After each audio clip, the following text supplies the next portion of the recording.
Hello guys, welcome to next session.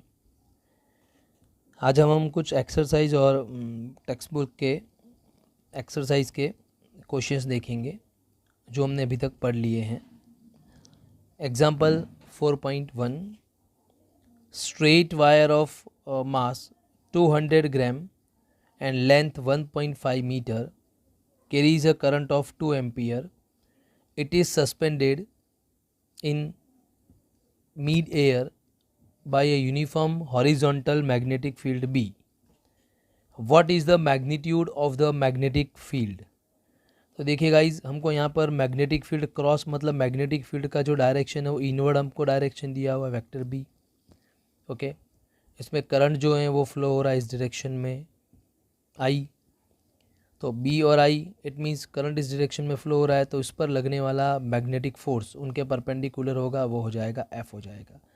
तो हमने देखा है कि किसी मैग्नेटिक फील्ड में अगर किसी कंडक्टर को रखते हैं तो मैग्नेटिक फील्ड है उसमें कंडक्टर ही है, तो मैग्नेटिक फील्ड में अगर कंडक्टर को रखते हैं तो कंडक्टर पर फोर्स लगता है, ये तो हमको पता है। F is equal to I L B, ये हमने डिस्कस किया हुआ है, ये हमने पढ़ा हुआ है।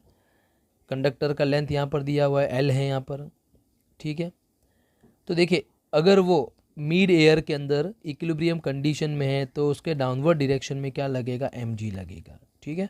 और मैग्नेटिक फोर्स उसके अपोजिट डायरेक्शन में लगेगा, F is equal to I L B. ये तो हम जानते हैं भाई। कोई भी ऑब्जेक्ट इक्विलिब्रियम कंडीशन में कब होगा, हवा में कब होगा, कि नीचे की तरफ लगने वाला फोर्स और ऊपर की तरफ लगने वाला फोर्स सेम हो, राइट में लगने वाला लेफ्ट में लगने वाला फोर्स सेम हो, तो वो इक्विलिब्रियम कंडीशन में हो जाएगा। इसका मतलब मैग्नेटिक फील्ड में अगर ये कंडक्टर इक्विलिब्रियम कंडीशन में है तो इसके ऊपर नीचे की डायरेक्शन में लगने वाला फोर्स, डाउनवर्ड डायरेक्शन में लगने वाला force M G weight, upper direction में लगने वाले मैग्नेटिक फोर्स के इक्वल हो जाएगा, वो हम जानते हैं। ओके, तो चले देखिए, हमको यहाँ पर एम दिया हुआ, मास 200 ग्राम दिया हुआ है and 200 into 10⁻³ kilogram and length is also given 1.5 metre length दिया हुआ है एंड आई करंट कितना है, 2 एम्पियर यहाँ पर उसको करंट हमको दिया हुआ है। ओके, तो हमको मैग्नेटिक फील्ड फाइंड करना है, बी हमको देखना है। चलिए, तो magnetic force acting on wire, कौन सा डायरेक्शन में, अपर डायरेक्शन में, is equal to weight of the wire का वेट डाउनवर्ड डायरेक्शन में। क्लियर? तो F is equal to F M magnetic force and F W weight. तो magnetic force F is equal to I L B, perpendicular है ना, तो sign 90 degree 1 हो जाएगा and M G. तो इससे आपको मिल जाएगा B is equal to M G upon I L. What is B, 200 into 10⁻³ and G 9.8 divided by I current 2 into L 1.5। Okay guys, तो बी इज इक्वल टू मिल जाएगा 0.65 टेस्ला। क्लियर? तो इस टाइप से इस क्वेश्चन को solve करेंगे हम। नेक्स्ट क्वेश्चन 4.2 देखते हैं। If the magnetic field is parallel to the positive Y axis, तो देखिए मैग्नेटिक फील्ड हमको बता रहा है कि वाई एक्सिस में दिया हुआ है and the charge particle is moving along the positive X axis, charge particle को पॉजिटिव एक्स एक्सिस में हमको मोशन करवाना है।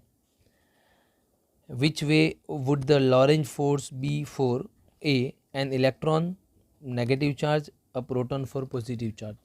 तो देखिए गाइस, हमको यहाँ पर दिया हुआ है कि ये क्रॉस का साइन जो दिख रहा है वो मैग्नेटिक फील्ड है, वो कहाँ है, वो इनवर्ड डायरेक्शन में मैग्नेटिक फील्ड। ओके, और वाई डायरेक्शन में, और चार्ज पार्टिकल एक्स डायरेक्शन में ऐसे मोशन कर रहा है।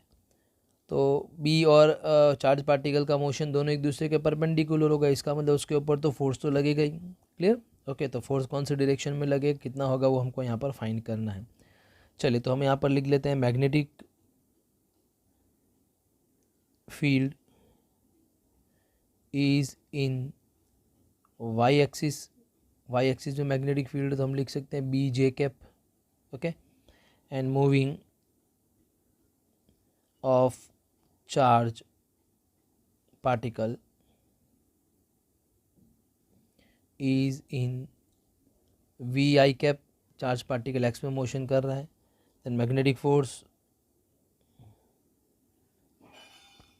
Formula of magnetic force vector F E is equal to Q vector V cross vector B. Okay, and vector F E is equal to Q we I cap cross B J cap. Clear?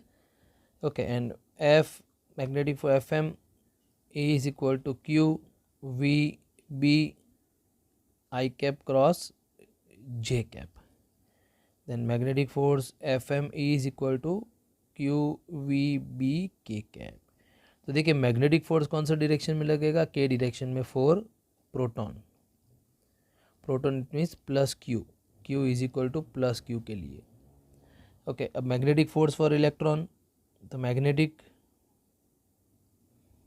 Force for electron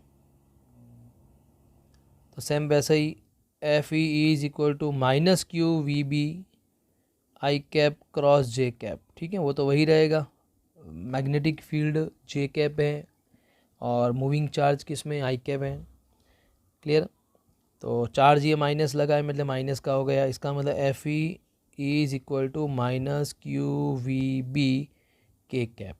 इसका मतलब अगर हम electron ले लेते हैं तो magnetic force पहले के अपोजिट डायरेक्शन में मूव करता है। इसका मतलब for electron it will be along minus Z axis. Clear? Electron के लिए magnetic field, magnetic force acting minus Z axis है ना, तो वो माइनस जेड एक्सिस में हो जाएगा। 4.3 what is the radius of the path of electron, mass of electron is given and charge of electron is also given, moving a speed of 3 into 10 raised to 7 meter per second in the magnetic field perpendicular to it। मतलब एक charge particle को magnetic field के perpendicular motion करवाना है। तो what is the frequency of energy kilo electron volt, तो उसकी energy और फ्रीक्वेंसी कितनी होगी वो हमको यहाँ पर फाइंड करना है। ओके, तो इलेक्ट्रॉन का हमको मास हमको दिया हुआ है 9 into 10 raise to minus 31 kilogram. Charge of electron 1.6 into 10 raise to minus 19 coulomb. And speed of electron 3 into 10 raise to 7 metre पर second. And magnetic field B is equal to 6 into 10 raise to minus 4 tesla. Okay, अब हम देखते हैं frequency हम find करते हैं। तो frequency कितनी होगी वो हम देखते हैं। नंबर 1, फ्रीक्वेंसी का डायरेक्ट फॉर्मूला हम जानते हैं, Q B upon 2πm। Clear? Okay, तो Q 1.6 into 10 raise to minus 19 into B 6 into 10 raise to minus 4 upon 2 into pi 3.14 into mass of electron 9 into 10 raise to minus 31। Okay guys, after solving we will get the answer 2 mega hertz. तो उसका frequency कितना मिल जाएगा, 2 mega hertz मिल जाएगा। Okay, number 2 हम देखते हैं energy. Charge particle magnetic field के perpendicular अगर जा रहा है तो उसकी एनर्जी हाफ mv² है। ओके, तो 1/2 into M 9.1 into 10 raise to minus 31 into velocity कितनी है उसकी, velocity 3 into 10 raise to 7 is also given. Okay, तो एनर्जी आपको मिल जाएगी जब सॉल्व करेंगे तो 40.5 into 10 raise to minus 17 joule. Okay, तो ये आपको मिलेगी एनर्जी। अब इस एनर्जी को हमको क्या करना है, इलेक्ट्रॉन वोल्ट में चेंज करना है। तो 40.5 into 10 raise to minus 17 divided by 1.6 into 10 raise to minus 19, क्योंकि हम जानते हैं 1 electron volt is equal to 1.6 into 10 raise to minus 19 joule होता है। क्लियर? तो 1 जूल इज इक्वल टू उसमें डिवाइड करेंगे तो ई इज इक्वल टू हो जाएगा 2.5 into 10 raise to 3 electron volt and E is equal to 2.5 kilo electron volt हो जाएगा। ओके गाइस, तो इस टाइप से हम क्या कर सकते हैं, उसकी एनर्जी को फाइंड कर सकते हैं। नेक्स्ट एक्सरसाइज का क्वेश्चन है 4.1। क्वेश्चन में क्या दिया हुआ है गाइस, हम देखते हैं। A circular coil of wire consisting of 100 turns. बोले कि एक सर्कुलर कॉइल है और उसमें नंबर ऑफ टर्न्स कितने हैं, 100 से। तो हम यहाँ लिख देते हैं n is equal to 100 number of turns. Okay, each of radius 8 centimetre, और एक टर्न जो है उसका जो रेडियस हमको दिया हुआ है 8 सेंटीमीटर है, तो हम उसको मीटर में चेंज कर देते हैं, 8 इंटू 10⁻² मीटर हो जाएगा। And carries a current of 0.40 ampere, उसमें जो करंट फ्लो हो रहा है वो कितना है, 0.40 एम्पियर करंट फ्लो हो रहा है। And what is the magnitude of the magnetic field B at the centre of the ring, उस रिंग के सेंटर पर मैग्नेटिक फील्ड हमको देखना है। ओके गाइस, तो रिंग के लिए भी हमने उसकी एप्लीकेशन देख लिया है कि रिंग के सेंटर के लिए मैग्नेटिक फील्ड निकालना है। तो देखिए सपोज़ हमारे पास ये रिंग है और ये रिंग का रेडियस है, सेंटर है, और रिंग में करंट ऐसे हम फ्लो हो रहा है आई, तो उसके सेंटर के लिए मैग्नेटिक फील्ड का फॉर्मूला है BC=μ0I/2R। ओके, अगर इस रिंग पर n टर्न्स है ना, एक ही रेडियस के बहुत सारे टर्न्स हैं, तो μ0NI/2R है उसका फॉर्मूला, 2R या फिर 2A भी लिख सकते हैं हम। इट मीन्स ये रेडियस है, R का मतलब यहाँ रेडियस आता है। ओके, एंड BC=, μ0 का वैल्यू हम जानते हैं 4π × 10⁻⁻7 होता है, into number of turn is 100, and I current flowing in the coil 0.40/2 into R radius 8 × 10⁻² metre. Okay, देखिए गाइस, जब हम इसको सॉल्व करेंगे BC magnetic field at the centre, तो पाई इंटू 10⁻⁻4 टेस्ला आ जाएगा, और जब हम उसको और सॉल्व करेंगे तो आपको मिल जाएगा 3.14 × 10⁻⁴ टेस्ला। तो इस टाइप से रिंग के सेंटर पर हम मैग्नेटिक फील्ड फाइंड कर सकते हैं। नेक्स्ट क्वेश्चन देखते हैं 4.5। अभी तक जो हमने पढ़ा है उसके रिलेटेड हम क्वेश्चंस देख रहे हैं only. What is the magnitude of magnetic force per unit length, हमको फाइंड करना है मैग्नेटिक फोर्स फाइंड करना पर यूनिट लेंथ में, on a wire carrying a current 8 ampere and making an angle 30 degree with the direction of uniform magnetic field. जैसे मैंने आपको इस application समझाई हुई है कि मैग्नेटिक फील्ड है, इस मैग्नेटिक फील्ड के अंदर ये मैग्नेटिक फील्ड है एन, और ऐसे परमानेंट मैग्नेट है, और इस मैग्नेटिक फील्ड में अगर हमने कोई वायर रख दिया है ना, ये ओके वायर, और इस वायर का लेंथ है एल, और इस वायर में करंट फ्लो हो रहा है आई, तो जो इस वायर पर फोर्स लगता है मैग्नेटिक फोर्स, और वो मैग्नेटिक फोर्स इनके परपेंडिकुलर लगता है, और उसका फॉर्मूला हमने देखा है, magnetic force F vector F = I vector L cross vector B। Okay, it means I vector L cross B। Okay, ये हमारे पास फॉर्मूला। अब यहाँ पर थीटा भी दिया हुआ है, तो हम लिखेंगे F = ILB sine theta. Clear? Okay, तो कितना फोर्स एक्ट होगा वो हमको यहाँ पर देखना है, तो F/L कर देता हूँ, क्योंकि क्वेश्चन में क्या निकालने को बोला है, force per unit length, per unit length में फोर्स फाइंड करना है, तो F/L तो हो जाएगा IB साइन थीटा। ओके, तो F/L I है 8 और B मैग्नेटिक फील्ड होता है B 0.15 into sine theta, it means 30 degree. Okay, so magnetic force per unit length is, तो जब आप इसको सॉल्व करेंगे गाइस, तो you will get the answer 0.6 N/मीटर मिल जाएगा। एकदम सिंपल क्वेश्चन है, डायरेक्ट हमको फॉर्मूला लगा के सॉल्व करना है। नेक्स्ट क्वेश्चन देखते हैं। अ 3 centimetre wire carrying a current of 10 ampere, wire है उसका लेंथ दिया हुआ है 3 centimetre, it means 3 × 10⁻² metre. Okay, and I electric current flowing in the wire 10 ampere place inside the solenoid, उस सोलेनॉइड के अंदर रखा हुआ है, and perpendicular to the axis, solenoid का जो एक्सिस है उसके परपेंडिकुलर उसने रखा हुआ है। ओके, इट मीन्स थीटा = कितना लेना, 90 डिग्री परपेंडिकुलर की बात कर रहा है। Okay, the magnetic field inside the solenoid is given bye, solenoid के अंदर मैग्नेटिक फील्ड हमको दिया हुआ B = 0.27 टेस्ला। इसका मतलब मैग्नेटिक फील्ड हमको दे दिया, भले सोलेनॉइड के अंदर हो या कहीं से भी मैग्नेटिक फील्ड बने, वो हमको मैग्नेटिक फील्ड दिया हुआ है, और उस मैग्नेटिक फील्ड में एक वायर को रखा हुआ है, वायर को, और वायर में करंट फ्लो हो रहा है 10 एम्पियर का। तो मैग्नेटिक फोर्स का हमको फॉर्मूला, मैग्नेटिक फोर्स का वैल्यू हमको फाइंड करना है, FM का वैल्यू हमको फाइंड करना है। ओके गाइस, तो जैसा हमने अभी देखा है वैसे ही सेम फॉर्मूला यूज़ करेंगे। Magnetic force vector F = I vector L cross vector B। Okay, and vector F = ILB sine theta. Okay, magnitude में आ जाएगा ये। Then magnetic force, magnitude of magnetic force I क्या दिया हुआ है 10 × L 0.0 0.03 into B magnetic field 0.27 into sine 90 degree. Okay guys, जब आप इसको सॉल्व करोगे then you will get the answer 8.1 into 10⁻² newton. Clear. और ये जो फोर्स है उसका डायरेक्शन अगर हमको फाइंड करना है तो फ्लेमिंग है ना, फ्लेमिंग्स लेफ्ट हैंड रूल से हम फाइंड कर सकते हैं। So we will write the direction of the force is given by Fleming left hand rule.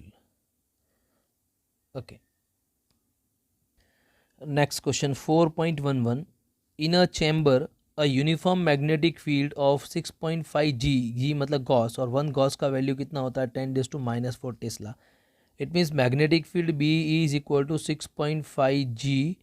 We can write also 6.5 into 10⁻⁴ Tesla is maintain a electron is shot into a field with the speed of 4.8 into 10⁶ metre पर second normal to the field.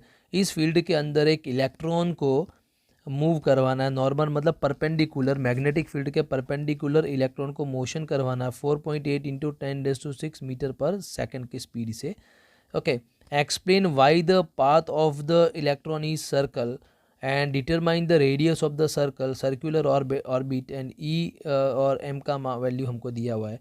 Okay. जैसा कि हम जानते हैं कि magnetic field अगर हमारे पास है और उस मैग्नेटिक फील्ड में किसी चार्ज को उसके परपेंडिकुलर डायरेक्शन में मोशन करवाते हैं तो उस पर फोर्स लगता है, मैग्नेटिक फोर्स, और उस मैग्नेटिक फोर्स के कारण वो इलेक्ट्रॉन क्या करता है, उस मैग्नेटिक फील्ड में सर्कुलर मोशन करता है. और जब सर्कुलर मोशन करता है तो सेंटर की तरफ एक फोर्स लगता है, centripetal force.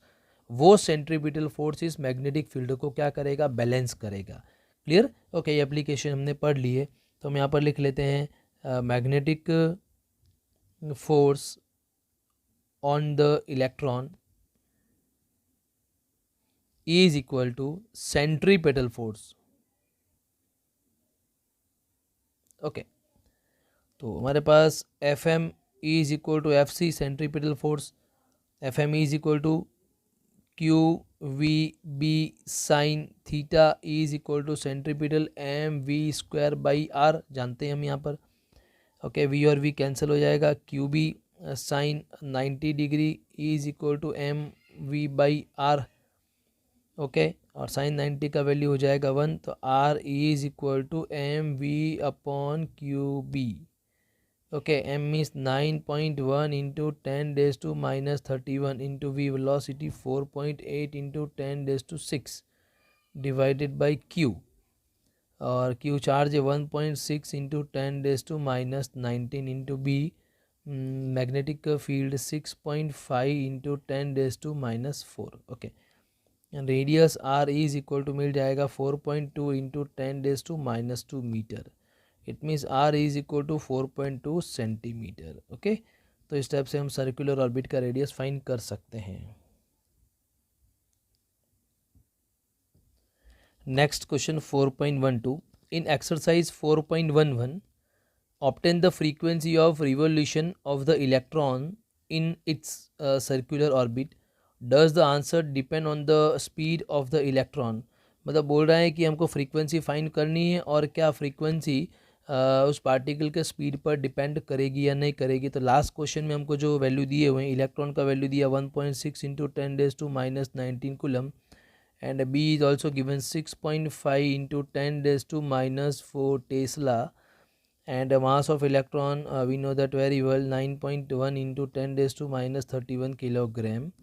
Okay. Find out the frequency of the revolution of the electron. Okay. तो फ्रीक्वेंसी के लिए हम फार्मूला जानते हैं, डायरेक्ट फार्मूला है F is equal to e B upon 2πm. E की जगह हम क्यू भी लिख सकते हैं. Okay. 1.6 into 10⁻⁻19 into B 6.5 into 10⁻⁴ divided by 2 into 3.14 into m 9.1 into 10⁻31. Okay guys. तो इसको जब सॉल्व करेंगे तो आपको उस सर्कुलर पाथ की फ्रीक्वेंसी मिल जाएगी 18.18 into 10⁻⁶ hertz. It means F is equal to 18 megahertz. Clear? Okay, 18 megahertz मिल जाएगा।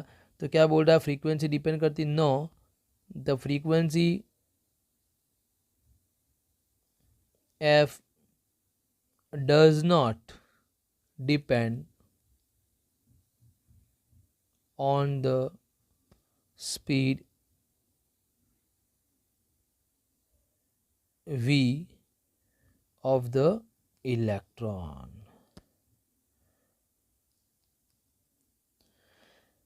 Okay guys, thank you very much.